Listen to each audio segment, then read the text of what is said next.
berkumpul di rumah duka saat takziah dibid'ahkan oleh Ibnu Utsaimin, Al-Fauzan, dan Al-Albani. Tidak dibid'ahkan oleh Ibnu Baz dan Ibnu Jibrin. Mengkhususkan hari Jumat untuk ziarah kubur dibid'ahkan oleh Ibnu Baz, Ibnu Utsaimin, dan Al-Fauzan. Tidak dibid'ahkan oleh Ibnu Jibrin. Umroh berkali-kali di bulan Ramadan dibid'ahkan oleh Ibnu Utsaimin, tidak dibid'ahkan oleh Ibnu Baz, Al-Fauzan, dan Lajnah Daimah. Ucapan selamat tahun baru Hijriah dibid'ahkan oleh Al-Fauzan, tidak dibid'ahkan oleh Ibnu Baz, Ibnu Utsaimin, dan Ibnu Jibrin. Mengkhususkan waktu tertentu untuk menyelenggarakan kajian sesuai dengan momen dibid'ahkan oleh Al-Fauzan, tidak dibid'ahkan oleh Ibnu Utsaimin. Ini mana yang ikut Nabi? Yang sesuai dengan pemahaman sahabat yang mana? Jangan kalian katakan mau ikut ulama atau ikut Nabi. Hidangan makan malam sebagai bentuk sedekah untuk orang tua yang sudah meninggal dibid'ahkan oleh Ibnu Utsaimin, tidak dibid'ahkan oleh Ibnu Baz dan Ibnu Jibrin. Memakai tasbih untuk berzikir dibid'ahkan oleh Al-Fauzan dan Al-Albani, tidak dibid'ahkan oleh Ibnu Baz dan Ibnu Utsaimin dan juga Ibnu Jibrin. Yang sesuai pemahaman sahabat yang mana? Doa khataman Quran dalam salat Al-Albani, Bakar Abu Zaid dan Ibnu Utsaimin membid'ahkannya, tidak dibid'ahkan oleh Ibnu Baz dan Ibnu Jibrin dan Al-Fauzan. Membuka acara dengan pembacaan ayat suci Al-Quran dibid'ahkan oleh Bakar Abu Zaid, Abdul Razak Afifi, tidak dibid'ahkan oleh Al-Fauzan dan Al-Albani. Perayaan untuk penghafal Al-Quran dibid'ahkan oleh Al-Albani dan Lajnah Daimah, tidak dibid'ahkan oleh Ibnu Utsaimin dan Al-Fauzan. Bismillahirrahmanirrahim. Alhamdulillah wassalatu wassalamu ala Rasulillah. Amma ba'd. Ini adalah pernyataan dari Ustadz Faris Baswedan. Dia bertanya kepada kita, bagaimana ini? Ibnu Jibrin bilang ini sunnah atau ini boleh.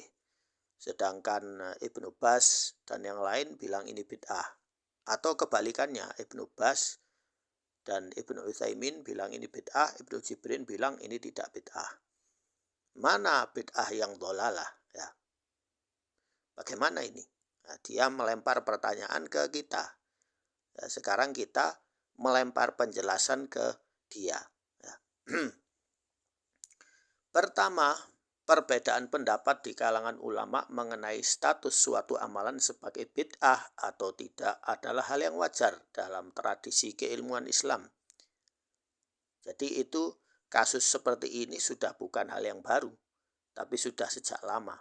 Contohnya, ya, Imam Syafi'i bilang kunut subuh itu sunnah, ya, sedangkan Imam Hambali bilang ini bid'ah. Ya, kalau kunutnya itu bukan kunut nazilah, berarti ini bid'ah. Ya. Lalu bagaimana menghadapi ini? Ya, dia melempar pertanyaan ulama yang muasirin, ulama masa sekarang. Ya, sedangkan ulama mutaqaddimin, ulama yang sebelumnya, dia tidak menunjukkan kasus seperti ini. Ya karena itu tadi, menutupi sesuatu, menyembunyikan sesuatu. Ya.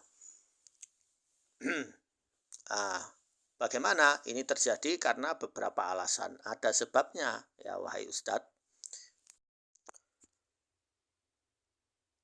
Apa sebabnya perbedaan ini? Pertama, perbedaan penafsiran dalil. Ulama memiliki pendekatan yang berbeda dalam memahami Al-Quran, hadis, dan prinsip-prinsip usul fikih. Maka dari itu kan ada 4 madhab ya. Sebenarnya ada 8 atau 10 madhab. Kemudian seiring waktu terkikis menjadi 4 atau 5 madhab. Misalnya definisi bid'ah itu sendiri bisa berbeda. Ada yang membatasi bid'ah hanya pada hal-hal yang bertentangan dengan syariat. Ya, kullu bid'atin dhalalah. Ya, mereka menggunakan standar hadis Nabi. Ya. Sementara yang lain menganggap setiap inovasi dalam agama sebagai bid'ah, meskipun tidak selalu dhalalah. Ya. Ada pendapat yang bilang bahwa ada bid'ah hasanah, ada bid'ah dhalalah. Ya. Namun pembagian dua bid'ah itu, hasanah dan dhalalah, memiliki konsekuensi yang sangat besar. Nanti akan saya jelaskan di video lain ya, tidak sekarang. Ya, ada konsekuensinya. Ya. Ada yang membagi hasanah dan dhalalah itu ada konsekuensi besar di situ. Ya. Kemudian yang kedua, konteks dan bukti. Seorang ulama mungkin menilai suatu amalan sebagai bid'ah karena tidak menemukan dalil yang kuat atau karena konteks pelaksanaannya dianggap menyimpang. Sebaliknya, ulama lain mungkin menemukan landasan dalam praktik sahabat, tabi'in, atau qiyas yang mendukung amalan tersebut. Misalnya, tidak ada hadis sahih tetapi para sahabat tabi'in ada yang mengamalkannya, atau berdasarkan qiyas amalan lain, ya. Atau ada dalil umum atau dalil khusus atau bagaimana, ya, sehingga terjadi perselisihan. Ya. Kemudian fleksibilitas dalam fikih. Islam memberikan ruang untuk ijtihad, sehingga perbedaan pandangan adalah bagian dari dinamika keilmuan. Contoh, ya, klasik adalah perbedaan pandangan tentang zikir berjamaah atau peringatan Maulid Nabi. Sebagian ulama menganggapnya bid'ah hasanah, inovasi yang baik, ya, seperti penjelasan sebelumnya ya. Pembagian dua bid'ah. Sementara yang lain menolaknya karena tidak ada di zaman Rasulullah Shallallahu Alaihi Wasallam. Jadi yang nolak ini mereka punya alasan, ya, alasan kuat. Ada alasan kuatnya. Tetapi pembahasannya nanti, tidak sekarang. Kemudian solusi menghadapi perbedaan pendapat. Kembali ke dalil. Jika memungkinkan, pelajari dalil yang digunakan oleh masing-masing ulama. Al-Quran dan hadis sahih adalah rujukan utama. Nah, ini sebagai peringatan juga. Al-Quran dan hadis sahih adalah rujukan utama. Ya, bukan rujukan utamanya itu inovasi. Ya. Jika Anda awam, cari penjelasan dari sumber terpercaya yang menjelaskan dalil secara jelas. Ya. Jika orang itu awam. Kemudian ikuti ulama yang kredibel. Ya. Pilih pendapat ulama yang dikenal memiliki keilmuan mendalam, akhlak mulia, dan konsisten dengan prinsip Ahlus Sunnah wal Jamaah. Ya, bukan konsisten dengan ilmu kalam atau filsafat atau sejenisnya itu. Jika ragu, ikuti pendapat yang lebih kuat atau pendapat yang lebih hati-hati untuk menjaga iman. Kemudian fokus pada yang disepakati. Prioritaskan amalan-amalan yang jelas praktiknya dalam Al-Quran dan Sunnah, seperti sholat, zakat, puasa, akhlak mulia agar terhindar dari polemik. Sebab saya melihat ada orang-orang awam itu, kalau tahlilan, Masya Allah, langsung datang, rame. Ada maulid, datang rame. Ya.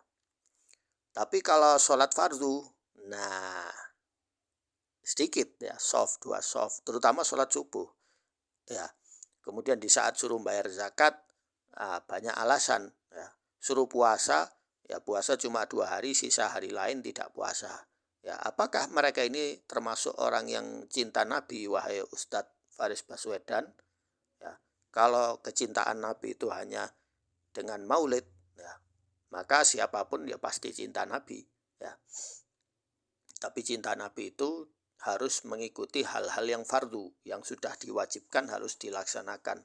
Kemudian melaksanakan hal-hal yang sunnah sesuai kemampuan. Ya. Kemudian berdoa dan bertanya pada ahli. Mintalah petunjuk kepada Allah melalui istikharah dan konsultasikan dengan ulama dan guru yang paham konteks amalan tersebut.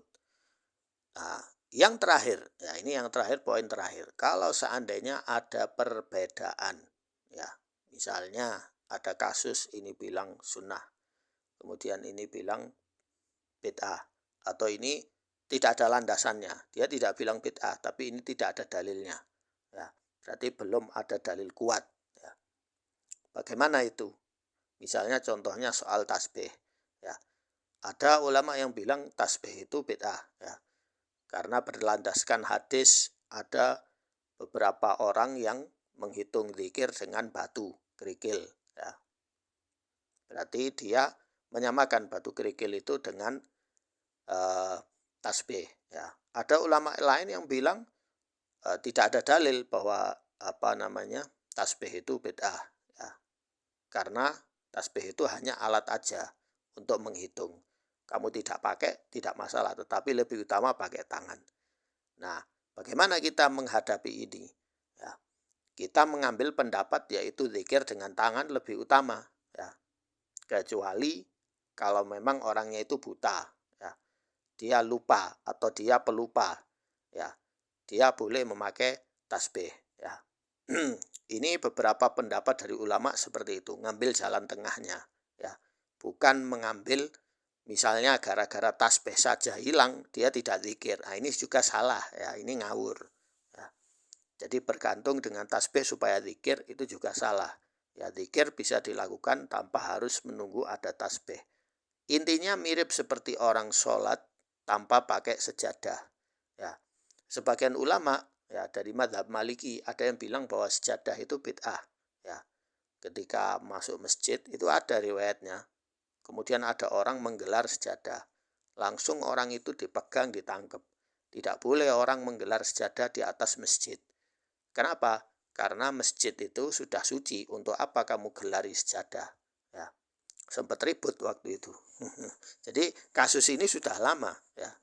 Tapi sebagian ulama ada yang bilang, ya, boleh kamu mau pakai sejadah, boleh. Ya, karena Rasulullah sholat di atas tikar, sholat di atas kain, ya, berarti itu sabit, ya. Tetapi kalau tidak ada kain, dia langsung sholat selama tempat itu tohir. Jadi gara-gara tidak ada sejadah, ya tidak sholat, ya itu yang namanya bid'ah di situ. Ya. Sekian, semoga bermanfaat. Ini sebenarnya hal khilaf fiqhi yang bisa ditolerir, bisa ditoleransikan. Ya, kalau memang itu bid'ah, kita takut itu bid'ah, ya tidak usah diamalkan. Ya, itu lebih baik. Ya, kalau ada yang lain bilang, oh ini sunnah, ini gini, ini ada sabit. Mungkin itu sabit, tetapi hadisnya dhaif atau hadisnya itu tidak mutawatir, tidak diamalkan oleh para sahabat, maka sebaiknya itu dihindari. Kalau khilaf itu hal yang wajar, ya, karena sudah terjadi dari dulu. Ada apa Ustadz Faris mempeributkan ini? Dan perlu kamu tahu, wahai Ustadz Faris, bahwa kita tidak main taklid. Kita tidak taklid buta. Kita sendiri juga belajar. Ya, kita sendiri juga belajar. Dan kita kalau orang melaksanakan kebid'ahannya ngotot, ya silakan aja, dosa kamu tanggung sendiri, ya. Sekian, semoga bermanfaat.